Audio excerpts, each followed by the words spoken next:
Bonjour, je suis Benali Rim, ingénieure biomédicale et physicienne médicale. Sur cette chaîne, je vulgarise la science de l'irradiation et de la radioactivité dans notre quotidien. Dans nos vidéos précédentes, nous avons défini l'atome comme le constituant de base de l'univers, qui est électriquement neutre avec un nombre d'électrons égal au nombre de protons. Lorsqu'un atome perd un ou plusieurs électrons, il devient un ion. Cependant, au-delà de la charge électrique, la stabilité du noyau atomique est cruciale. Cette stabilité dépend du rapport entre le nombre de neutrons et de protons. Un déséquilibre dans ce rapport peut rendre le noyau instable, le rendant ainsi radioactif. Dans cette vidéo, nous nous concentrerons sur la stabilité nucléaire et les facteurs menant à la radioactivité.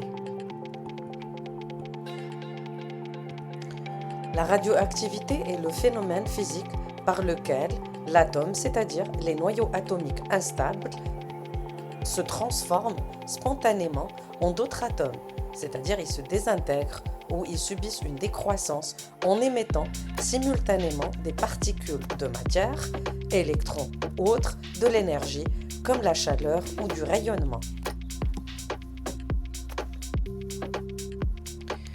Depuis la création de la Terre, il y a environ 4,5 milliards d'années, notre planète et les êtres vivants sont plongés dans un véritable bain de radioactivité.